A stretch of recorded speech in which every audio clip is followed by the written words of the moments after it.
पहलगाम हल्ल्यासंदर्भात एनआयएचा प्राथमिक अहवाल आता तयार झालाय आणि लवकरच केंद्रीय गृह मंत्रालयाकडे एनआयएकडून हा अहवाल सादर होणार आहे। लष्कर-ए-तोयबा, आयएसआय, पाकिस्तानी लष्करानं कट रचल्याची माहिती या प्राथमिक अहवालात नमूद केली आहे। तब्बल 150 जणांची चौकशी केल्याची सुद्धा माहिती आहे। आतापर्यंत 2500 जणांची चौकशी केल्याची माहिती समोर आली आहे। या रिपोर्टमध्ये नेमकं काय म्हटलेलं आहे आपण ग्राफिक्सच्या माध्यमातून समजून घेऊया। स्थानिक दहशतवादी आदिल ठोकर 2018 मध्ये हिजबुल मुजाहिद्दीन मध्ये सामील झाला।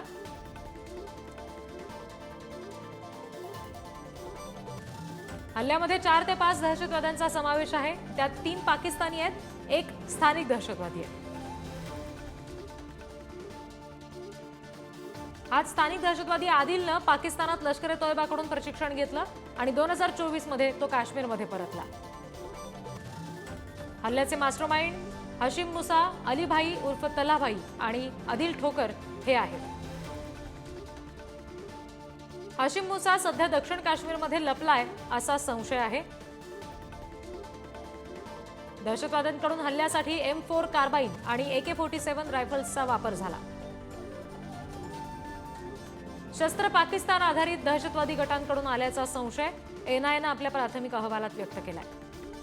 हल्ल्यापूर्वी दहशतवाद्यांनी 15 एप्रिल रोजी बैसरन व्हॅली यासह 4 ठिकाणांची पाहणी केली। अरू व्हॅली, स्थानिक मनोरंजन पार्क आणि बेताब व्हॅलीची सुद्धा रेकी करण्यात आली।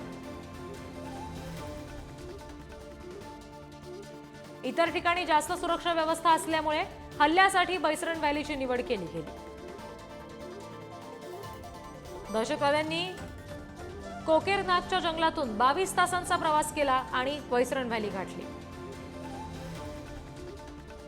हल्ल्यादरम्यान दहशतवाद्यांनी डोक्यावर आणि छातीवर अचूक गोळ्या झाडल्या।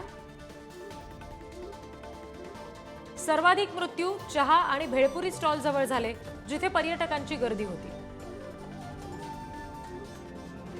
हल्ल्यानंतर दहशतवादी पीर पंजाल रेंजच्या वरच्या भागात पळून गेले।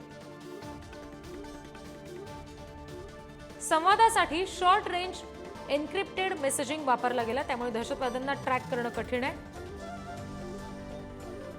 एनआयएकडून 2500 पेक्षा अधिक व्यक्तींची चौकशी झाली आहे। 186 जणांना ताब्यात घेतलं गेलंय।